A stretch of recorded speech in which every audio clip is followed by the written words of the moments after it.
formation of male gamete and the oogenesis, formation of the female gametes, that is sperm and ovum.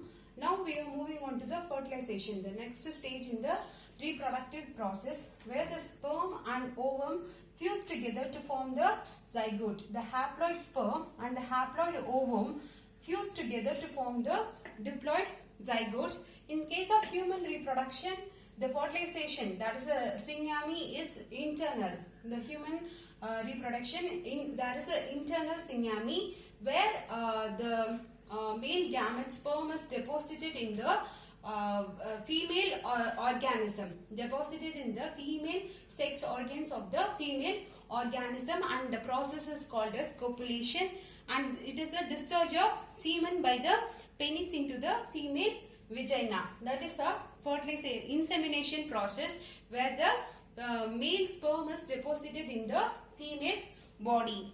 The motile sperm enters the uterus and reaches the junction of the isthmus and ampulla. We all know that we have learnt in the female reproductive system, the ovary which has the ovum, the egg. This egg is suspended in by the fallopian tubules, in which the wider part ampulla holds the ovum, and it has a thin tubular structure, that is the isthmus. The isthmus and the ampulla joins and holds the ovum. So the sperm reaches the isthmus and the ampulla joint, and the ovum also comes to the ampulla and isthmus joint. The matured ovum comes there. When the matured ovum and the sperm meets there at the ampulla, the fertilization takes place. Already I told you that the site of fertilization is ampulla and the site of implantation is uterine wall. So if the sperm and the matured ovum meets at ampulla, fertilization takes place. This is the reason why all the copulation process is not successful in producing zygote. If there is a matured ovum there in the ampulla, then there will be fertilization and the zygote will be formed. If there is no ovum present there, if the menstrual cycle, if the ovum is not released at that stage, the fertilization process will not be successful. So during the 14th day or 14th to 18th day, the matured egg will be there near the ampulla. So if the sperm enters through the uterus and reaches the ampulla, then it will fertilize and forms the zygote. All the other copulation process doesn't succeed. So coming to the fertilization event, the sperm enters through the vagina and reaches the uterus and the fallopian tubule, where it meets the ovum near ampulla, and the sperm during fertilization comes in contact with the zona pellucida of the ovum, and it causes a membranal changes in the zona pellucida, so that it blocks the entry of the other sperms. The sperm whichever enters and meets the ovum in the first place will make membranal changes and prevents the entry of other sperms, thus preventing polyspermy. So other sperms are not allowed to enter. Though millions of sperm enter into the uterus, only one sperm can fertilize the egg. That is the sperm which reaches the ovum first will fertilize the ovum. All the other sperms get degenerated, and this is because of the membranal changes done by the sperm in the zona pellucida. When it comes in contact with the zona pellucida, it makes the membranal changes which blocks the entry of other sperms. So this entry is ensured by the secretion of acrosome. Already we have studied in the structure of the sperm, in which the bulged part of the head is called as acrosome, which consists of hydrolytic enzymes. These hydrolytic enzymes helps in the penetration of sperm into the ovum. It helps the sperm to enter through the zona pellucida and plasma membrane. As they have hydrolytic enzymes, it can dissolve the walls so that the sperm can enter inside the zona pellucida and plasma membrane. It also has secretory enzymes that can dissolve corona radiata, the innermost layer of the ovum. The corona radiata get dissolved by corona penetrating enzymes by acrosomes, and this induces the completion of meiotic division of secondary oocyte. We have already seen in the oogenesis that the secondary oocyte undergoes meiotic division and it will get arrested in the metaphase 2 stage. So this stage will be completed once there is a fertilization process. This secondary oocyte will complete the process of meiotic division when the sperm meets the ovum. So this induces a completion of meiotic division of secondary oocyte. So that if the meiotic division is over, it will result in the formation of haploid ovum and a secondary polar body. Already first polar body and the secondary oocyte is formed, which is released by the Graafian follicle when the menstrual cycle is taking place. During ovulation, the secondary oocyte is released. So after the second meiotic division is completed, only the haploid ovum is released. So only I was repeatedly telling you that ovulation is not the release of ovum here. It is the release of the secondary oocyte.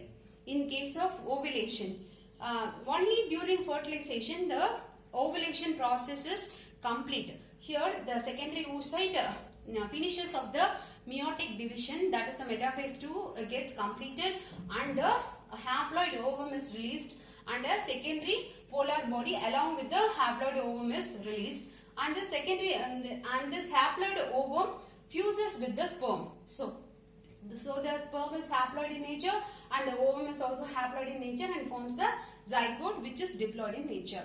Here the determination of the sex of the baby happens. So if the zygote is formed by the fusion of the sperm consisting of the X chromosome, then the zygote is with XX chromosome, that is a female child. If the sperm which is fused with the ovum to form the zygote consists of Y chromosome, then it forms XY chromosome, which is the male child. So it's wholly depend on the nature of the sperm that is fusing with the ovum. So XX chromosome represents the female child and XY chromosome represents the male child. This is all about fertilization. We will move on to the embryo development. We have seen the spermatogenesis, that is the production of the male gamete, and also structure of the sperm. Now we are moving to the oogenesis. This is the process of production of female gamete, that is the ovum, and it takes place in ovaries. We have a pair of ovaries, so the oogenesis takes place in the ovaries. It has three phases: multiplication phase, growth phase and maturation phase. We will see whatever happens in each phases. In the multiplication phase, cells of germinal epithelium undergoes mitotic division and gets differentiated into germ cells. The undifferentiated germ cells give rise to oogonia or egg mother cells. The undifferentiated germ cells is called as oogonia or egg mother cells, and it is seen in each fetal ovary. So it happens before the childbirth itself. When the fetus is determined as female child, then the oogenesis starts from the fetal stage itself, where the germ cells undergoes mitotic division to form the oogonia or egg mother cell. So they start dividing and enter prophase 1 of mitotic division and get temporarily arrested at this stage and forming the primary oocyte. This oogonia undergoes mitotic division and it gets arrested in the prophase itself and thus forming the primary oocyte. So in the fetal stage itself, the oogonia is formed and the primary oocyte is formed and gets arrested in the prophase itself. Then they enter into the growth phase, which is followed by birth and childhood and puberty. So in each oocyte, it gets surrounded by a single layer of granulosa cells and forms the primary follicle. We have already seen the structure of the ovum, where it is surrounded by the membranal granulosa. So here in the primary oocyte is surrounded by a single layer of granulosa cells and forms the primary follicle. It is forming the primary follicle. About 2 million follicles exist in females before birth.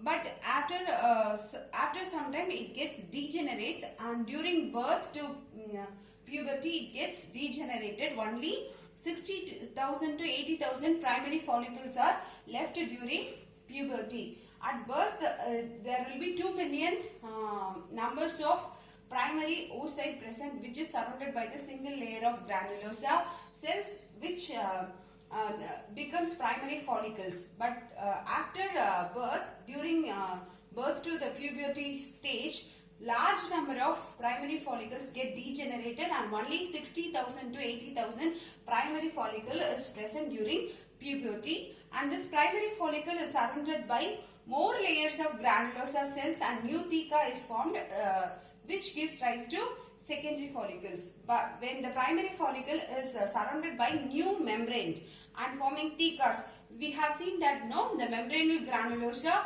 has two layers, that is inner theca and outer theca, forming the secondary follicle. Here the secondary follicle is formed.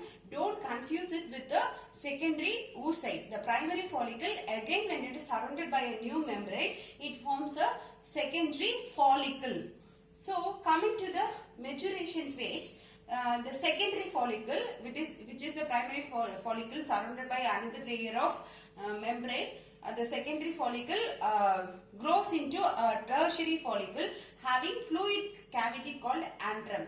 See, the difference between the primary follicle and the secondary follicle is that the secondary follicle has additional layer of membrane surrounding. And the difference between the secondary follicle and the tertiary follicle is that it consists of a cavity which is called as antrum. And antrum we have already seen in the internal structure of ovary, which is the cavity surrounding the secondary follicle. So when a cavity is surrounding the secondary follicle, it develops into tertiary follicle, and they have that inner theca and the outer theca. The membranal granulosa surrounding the tertiary follicle consists of inner theca and the outer theca, and the primary oocyte and the tertiary follicle grow in size. So it grows in size, it enlarges, and fully grown primary oocyte undergoes first meiotic division and forms two daughter nuclei. The fully grown primary oocyte undergoes first meiotic division and forms two daughter nuclei, that is one secondary oocyte and first polar body. One is large and another one is tiny, and this large one is the haploid secondary oocyte. Now only the secondary oocyte is formed.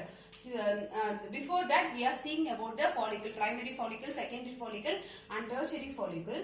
And after the formation of tertiary follicle, the primary oocyte enlarges and undergoes first meiotic division to form the secondary oocyte and the first polar body. And the secondary oocyte is larger in size, and it is haploid in nature, as it is a result of a meiotic division, and it retains a bulk of the nutrient rich cytoplasm, as the size itself says that it has retained the bulk amount of cytoplasm from the primary oocyte, so it is larger in size. This tertiary follicle again is developing to the Graafian follicle that we have seen already in the when learning about the internal structure of the ovary. The secondary oocyte forms a new membrane called zona pellucida. Secondary oocyte actually forms a new membrane called zona pellucida and undergoes second meiotic division. After the first meiotic division, secondary oocyte is formed. Secondary oocyte in turn undergoes second meiotic division but remains suspended in the metaphase 2. Get freezed in the metaphase 2 till the sperm enters. So the release of secondary oocyte from the ovule is called as ovulation. This we have already discussed while we are learning the internal structure of the ovary, where the Graafian follicle ruptures to release the secondary oocyte. So release of secondary oocyte is called as ovulation. So coming to the structure of the ovum, it is a rounded non-motile structure. Obviously we all know that female gamete doesn't move, only the male gamete moves, and so it doesn't need any locomotory organ, and it is alecithal. Alecithal means free of yolk. See, already in the sexual reproduction, in the first chapter we have discussed about the cladoid cage, where there is a bulk amount of nourishment in the form of yolk. Here in the human ovum, there is no yolk. Why? Because humans are placental mammals, and fertilization is internal fertilization, and the ovum, the zygote will be present inside the female organisms, which is connected to the uterine wall with the placenta. So the digestive food, whatever the mother is eating, will be given to the child through the placenta. So there is no need for a yolk to nourish the embryo. So it is alecithal in nature, and it has abundant cytoplasm, and abundant cytoplasm is called as ooplasm, and it has a large nucleus which is called germinal vesicle with a prominent nucleolus at the center. So it has a perivitellin space in between the membrane, and it has abundant cytoplasm, prominent nucleus, and it is surrounded by the plasma membrane, and it is surrounded by cells of corona radiata, and cortical granules are present inside the cytoplasm, and this secondary oocyte has a new membrane called zona pellucida. This is about the structure of the ovum. With this we will move on to the menstrual cycle. We have seen the process of female gamete formation, that is oogenesis. Now we are moving on to the menstrual cycle. Menstrual cycle is a reproductive cycle in female primates, whereas in non-primates it is called as estrous cycle. In primates it is called as menstrual cycle. That primates like monkey, apes and human, it is called as menstrual cycle. The cyclic changes that happens in the reproductive phase. The first menstruation happens at puberty, and it is called as menarche. And human females menstruation lasts from 28 to 29 days. The whole cycle lasts from 28 to 29 days. Again the cycle repeats itself. So it stops at around 50 years of age, and this stage is termed as menopause. The reproductive phase comes to an end, and that phase is called as menopause, and that is the senescence phase in case of humans. And the reproductive phase continues up to 50 years. So the humans are continuous breeders, so they can produce offspring throughout their reproductive phase. And period from menarche to menopause is a normal reproductive phase. So there will be a cycle of events during this period from menarche, that first menstruation period phase, to the last end, that is a menopause. There will be normal reproductive phase. The cycle of events from one menstruation to next menstruation is called as a menstrual cycle.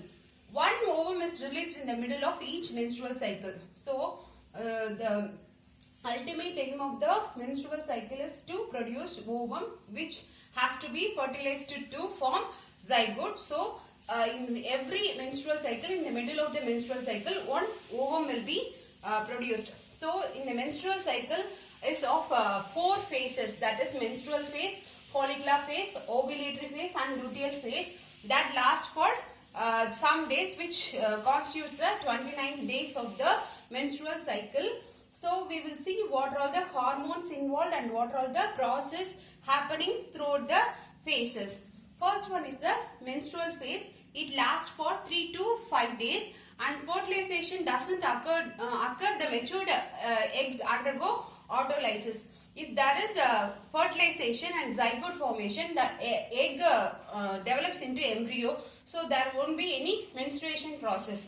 But if there is no fertilization, if the egg hasn't met any sperm, then it will undergo autolysis. Autolysis is self-destruction. So it will lead to menstrual phase. In this case, there will be a reduced level of luteinizing hormone, which causes regression of corpus luteum by autolysis and thus a consequent fall in the progesterone level in the blood. So there will be a reduced amount of luteinizing hormone and this influence the regression of corpus luteum. Corpus luteum we have already discussed in the internal structure of the ovary, where the corpus luteum that is formed by the empty Graafian follicle acts as a temporary endocrine gland producing progesterone, which maintains the endometrial lining. Here is that there is no fertilization, so there is a drop in the luteinizing hormone level, which as a feedback mechanism also cause the regression of the corpus luteum. So there will be a drop in the progesterone level too. So the endometrium can't be maintained and it leads to the menstrual cycle. So endometrial lining of the uterus breaks down due to the deficiency of the progesterone and is sloughed off, and blood vessel rupture causing bleeding through vagina. So the endometrial lining is ruptured, so which causes the rupture of blood vessels and also causes bleeding through vagina. Thus menses takes place. This process is called menstruation or menstrual flow. It occurs only in ovum if ovum is not fertilized. If the ovum doesn't meet the sperm, this series of events takes place. The second one is the follicular phase. The matured ovum get ruptured off. So the cycle has to happen, right? So it enters into the follicular phase. It lasts for about 14 days. Here already we have learned from the internal structure of ovary how the primary follicle, secondary follicle, tertiary follicle is formed and develops into Graafian follicle. The same thing happens in the follicular phase. The primary follicles grow and mature into Graafian follicle. The primary follicles, it is surrounded by a single layer of membranous granulosa. Again, it is surrounded by another layer of membranous granulosa, forming the secondary follicle, and the secondary follicle again forms the tertiary follicle by forming the cavity called antrum, and this tertiary follicle develops and enlarges into Graafian follicle. This is happening in the follicular phase. The endometrium regenerates through proliferation. Changes in the ovary and uterus induced by changes in the levels of pituitary and ovarian hormones, that is follicular stimulating hormone and the estrogen. Already I have told you that the first half of the menstrual cycle is dominated by the hormone estrogen, and the second half of the menstrual cycle is dominated by the hormone progesterone. So the follicular phase is the first half of the menstrual cycle and it is dominated by the hormone estrogen. There is a peak in the level of follicular stimulating hormone, which in turn induces or stimulates the growth of the follicles. This follicles again secretes hormone estrogen. Thus there is a dominance of estrogen in the first half, and the secretion of gonadotropins, luteinizing hormone and follicular stimulating hormone increases gradually and stimulates follicles development as well as the secretion of estrogen by the growing follicles. As I have already told, the pituitary hormones will have a high peak of maximum secretion, which in turn induces the secretion, stimulate the growth of follicles. This follicles in turn secretes estrogen, and there is a dominance of estrogen in the first half of the menstrual cycle. And coming to the third phase, that is the ovulatory phase, both luteinizing hormone and follicular stimulating hormone attains its peak in the middle of the cycle, that is the 14th day. Rapid secretion of luteinizing hormone to the maximum level is called as luteinizing hormone surge. Here in the 14th day, the pituitary hormone, luteinizing hormone and the follicular stimulating hormone have a high peak.